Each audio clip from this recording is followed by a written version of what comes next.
ರಕ್ಷಕ ನಿಮ್ಮಂತ ರಾಕ್ಷಸರನ್ನು ರಕ್ಷಸರು ಮಾಡ್ಲಿಕ್ಕೆ ಹೋದ್ರೆ ಇದ್ದದ್ದನ್ನೆಲ್ಲ ಭಕ್ಷಿಸುವುದು ಬಿಟ್ಟರೆ ಬೇರೆ ಎಂತಹದ್ದು ಮಾಡ್ಲಿಕ್ಕಿಲ್ಲ. ನೀವು ನೀವೀಗ ನಮ್ಮ ಎದುರು ನಿಂತು ಮಾತಾಡುವಂತ ವ್ಯಕ್ತಿತ್ವ ನಮ್ಮ ಪರವಲ್ಲ, ನೀನು ನಮ್ಮ ವಿರೋಧ ಗೊತ್ತು. ಹಾಗಾಗಿ ನೀನು ವಿರೋಧ ಪಕ್ಷದವ, ನೀನು ಏನು ಬೇಕಾದ್ರೆ ಹೇಳ್ಕೊ. ಆದರೆ ಇಲ್ಲಿ ನಡೆಯುವುದು ನಮ್ಮ ಆಡಳಿತ. ಮರೆಯಲ್ಲಿ ಇದ್ದು ನಮ್ಮನ್ನು ವಿರೋಧಿಸುತ್ತಾ ಇರುವ ಬಹುದೊಡ್ಡ ವಿರೋಧ ಪಕ್ಷ ಇದು ಅಂತ ನಮಗೆ ಗೊತ್ತಾಗಿದೆ. ಇದು ಯಾವ ಕ್ಷೇತ್ರದಲ್ಲೆಯ ಸಾಕೇತದ ವ್ಯಾಪ್ತಿಗೆ ಒಳಪಟ್ಟ ಸರಯೂ ಕ್ಷೇತ್ರ, ಸರಯೂ ನದಿಯ ದಂಡೆಯ ಆಚೆಯ ಕ್ಷೇತ್ರ. ನೀವು ಬನ್ನಿ, ಜಾಗ ಮಾಡಿ, ನಮ್ಮ ಆಕ್ಷೇಪ ಇಲ್ಲ. ಆದ್ರೆ ಇಲ್ಲಿ ಇದ್ದ ಮೊದಲ ಹೆಸರೇನು? ಮಲದ ಕರುಷ. ನಿಮ್ಮ ಮಾರಿಯ ಸಂತಾನ ಇಲ್ಲಿಗೆ ಬಂದ ನಂತರ ಈ ಕ್ಷೇತ್ರದ ಹೆಸರನ್ನೇ ನಿಮ್ಮ ಜಾತಿಗೆ ಸೇರಿಸಿದ್ದೀರಿ. ಈ ಸಲ ನಿಮ್ಮ ನಿಮ್ಮ ಹೆಸರು ಎಲ್ಲಿಯೆಲ್ಲ ಉಂಟು ಅದನ್ನೆಲ್ಲ ಪುನರಾವರ್ತಿಸಿ ಮೂಲದ ಹೆಸರು ಆಯಾಯ ಕ್ಷೇತ್ರಕ್ಕೆ ತರಲಿಲ್ಲ. ನಾನು ರಾಮನಲ್ಲ, ಅದನ್ನು ಬಿಟ್ಟುಕೋ. ಅದು ನನ್ನಲ್ಲಿ ಹೇಳುವುದಲ್ಲ, ನಿನ್ನವರನ್ನು ಎಚ್ಚರಿಸು ಮೊದಲು. ನಾವು ಎಚ್ಚರಿಸುವುದಕ್ಕಾಗಿಯೇ ಇರುವವರು. ನಾವು ಸದಾ ಜಾಗೃತಾವಸ್ಥೆಯಲ್ಲಿದ್ದೇವೆ. ನಮ್ಮದು ಎಲ್ಲಿ ನಡೆಯುತ್ತದೋ ಅಲ್ಲಿ ನಡೆಸಿರುತ್ತೇವೆ. ಸತ್ಯ. ನಿಮ್ಮ ದೌರ್ಬಲ್ಯಕ್ಕೆ ನಾವು ಹೊಣೆಗಾರರ. ಇಲ್ಲಿಗೆ ಬಂದಿದ್ದೇವೆ ಎನ್ನುವಂತ ಆಕ್ಷೇಪ ಆವಾಗಲೇ ಬಿಡಬಹುದಿತ್ತು, ಈಗ ತಲೆ ಹೊಡ್ಕೊಳ್ಳುವುದು. ಏನು ಮಾಡೋಣ? ಹಿಂದಿನವರಂತೆ ಹಿಂದಿನವರು ಅಂತ ಭಾವಿಸಬೇಡ. ಹಿಂದೆ ನೆಟ್ಟ ಅಜ್ಜ ನೆಟ್ಟ ಆಲದ ಮರಕ್ಕೆ ಸುತ್ತು ಬರುವ ಜಾತಿ ನಾವಲ್ಲ. ನೀನು ಗೋಳಿ ಮರಕ್ಕೆ ಹಗ್ಗ ತಕ್ಕೊಳ್ಳುವವನ ಅಲ್ಲ. ನಿಮ್ಮಂಥವರ ಕುತ್ತಿಗೆಗೆ ಹಗ್ಗ ಹಾಕಿ ಗೋಳಿ ಮರಕ್ಕೆ ನೇತಾಡಿಸುವವ. ಆ ನಿಟ್ಟಿನಿಂದ ಆಡ್ತಾ ಇದ್ದೇನೆ. ನಿನ್ನ ಇದೆಲ್ಲ ವೇದಿಕೆಯಲ್ಲಿ ಏನು ಬೇಕಾದ್ರೂ ಹೇಳಬಹುದು, ಅದು ಅಲ್ಲಿಗೆ ಭೂಷಣ. ಈ ವಿಷಯವನ್ನು ಒಂದು ವೇದಿಕೆಯಲ್ಲಿ ನೀನೇ ಹೇಳಬೇಕು. ನಮ್ಮಷ್ಟು ವೇದಿಕೆ ಹಂಚಿಕೊಳ್ಳುವ ಈ ಪ್ರಪಂಚದಲ್ಲಿ ಸಿಗಲಿಕ್ಕೆ ಅದನ್ನೇ ಹೇಳುದು. ನಾನು ಅದನ್ನೇ ಹೇಳುದು. ಎಚ್ಚರಿಸಬೇಕಾದವರನ್ನು ಎಚ್ಚರಿಸಬೇಕು, ಸ್ವಪ್ರಜ್ಞೆಯನ್ನು ಅವರಿಗೆ ಮೂಡಿಸಬೇಕು. ನಾನು ಯಾರು, ನನ್ನ ಕರ್ತವ್ಯ ಏನು, ಈ ಸಮಾಜಕ್ಕೆ ನನ್ನ ಕೊಡುಗೆ ಏನು ಎನ್ನುವುದನ್ನು ತಿಳಿದಂತಹ ಸಮಾಜ ನಿರ್ಮಾಣ ಆದ್ರೆ ನಮ್ಮ ಆಟ ಇಲ್ಲಿಗೆ ಮುಕ್ತಾಯ. ಹೌದಲ್ವಾ? ಹಾಗಾದ ಕಾರಣ ಹೇಳ್ತಾ ಇದ್ದೇನೆ, ಕುರುಡಿ ರೂಪವೇ ನಮಗೆ ಹಾಗೆ. ಉತ್ಕೃಷ್ಟತ ಜಾಗೃತ ಪ್ರಾಪ್ಯವರೋ ನಿಬೋಧತ. ಏಳು ಜಾಗೃತನಾದು ಕರ್ತವ್ಯ ಪ್ರಜ್ಞೆಯನ್ನು ಬೆಳೆಸಿಕೋ.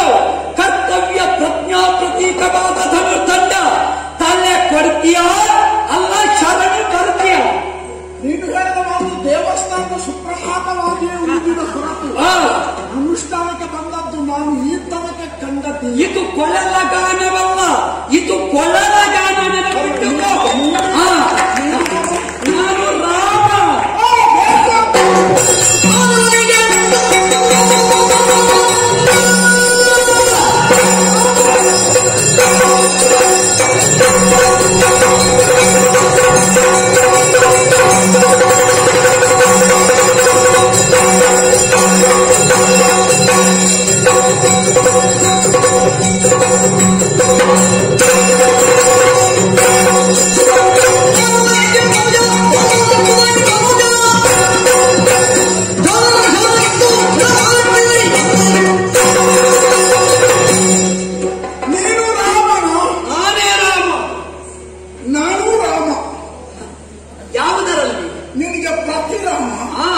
ಅಷ್ಟೇ ಅಲ್ಲ, ನಾನು ಸಿದ್ದರಾಮ. ಯಾವುದನ್ನು ಮಾಡಬೇಕು ನೆನಪಿಟ್ಟುಕೋ, ನಿನ್ನ ಧ್ವನಿ ಅಡಗಿಸುವುದಕ್ಕೆ ಹುಟ್ಟಿಕೊಂಡ ಪ್ರತಿನಾಮ. ಏನೇ ಹೇಳು, ನೀನು ಬೊಬ್ಬೆ ಹಾಕಬೇಕು. ನಿನ್ನಂತವರೆಲ್ಲ ಬೇಗ ಸಾಯಬಾರದು. ಬೇಗ ಸತ್ರೆ ನಮಗೆ ನಷ್ಟ ಅಲ್ಲ. ಸಾಯುವ ವಿಚಾರ ಅಲ್ಲ, ನಾನು ಗೌರವ ಕೊಡ್ತೇನೆ ಮನಸ್ಸಿನೊಳಗೆ ಇಬ್ಬರಿಗೆ ಮಾತ್ರ. ಯಾರಿಗೆ? ಒಬ್ಬ ನರೇಂದ್ರನಿಗೆ, ಅದು ಸಾರ್ವತ್ರಿಕವಾಗಿಲ್ಲ, ಹೃದಯದಲ್ಲಿ. ಚಕ್ರವರ್ತಿ ದಶರಥನಿಗೆ, ಆ ನರಪತಿ ನರೇಂದ್ರ, ಅವನ ಎದುರು ನಮ್ಮದು ಏನು ನಡೆಯುವುದಿಲ್ಲ. ನಾವು ಹೇಳುವುದಷ್ಟು ಅವ ಒಬ್ಬ ಇದ್ದದ್ದರಿಂದ ನೀವು ಹೀಗೆ ಇದ್ದೀರಿ, ಇಲ್ಲದಿದ್ದರೆ ಎಲ್ಲ ಬದಲಿಸ್ತಾ ಇದ್ದೀರಿ. ಇನ್ನೊಬ್ಬನಿಗೆ ಗೌರವ ಕೊಡ್ತೇವೆ. ನಿಮ್ಮ ವಂಶಜ ಆದಿತ್ಯ, ಅವ ನಾಥ, ಇಡೀ ಜಗತ್ತಿಗೆ ನಾಥ.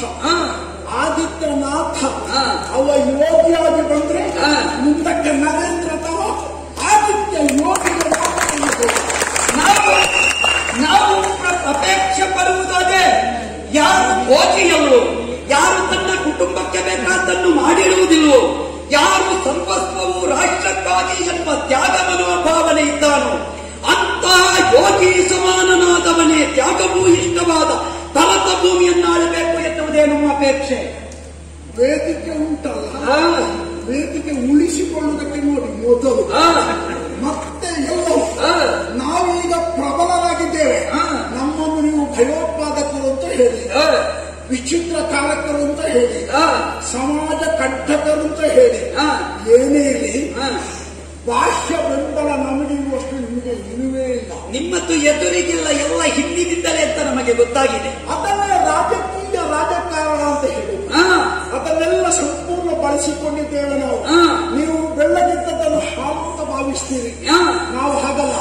ವಿಷವನ್ನು ಪ್ರತ್ಯೇಕಿಸಿ ನೋಡ್ತೇವೆ. ನಮ್ಮ ವಿರುದ್ಧವಾಗಿ ಯಾರೇ ತೋರಿಯುತ್ತಾರೆ ಅವರನ್ನು ಮೊದಲು ಬೆದರಿಕೆ ಒಟ್ಟು, ಅದಕ್ಕೆ ಬಗ್ಗದಿದ್ದಲ್ಲಿ ಮತ್ತೆ ಏನಾದ್ರೂ ಕೈ ಬಿಸಿ ಮಾಡುವುದು, ಇದು ನಮ್ಮಲ್ಲಿ ಪ್ರಚಲಿತದಲ್ಲಿದೆ. ಈ ಬದ್ಧತೆಯನ್ನು ತಕ್ಷಣ ನಿಲ್ಲಿಸಲಿಕ್ಕೆ ನಿಮ್ಮಿಂದ ಸಾಧ್ಯ ಇಲ್ಲ. ಇನ್ನು ಕೆಲವು ವರ್ಷ ಬೇಕಾಗಿದೆ. ಪ್ರಯತ್ನ ನಿಮ್ಮದಾಗಲಿ, ಕಾರ್ಯ ನಮ್ಮದಾಗ್ತದೆ. ನೀನು ಶರಣಾರ್ಥ್ಯ ಅಲ್ಲ, ನಿನ್ನನ್ನು ಇಲ್ಲದಾಗಿಸಬೇಕು. ಒಮ್ಮೆಲೆ ಈಜುವುದಕ್ಕೆ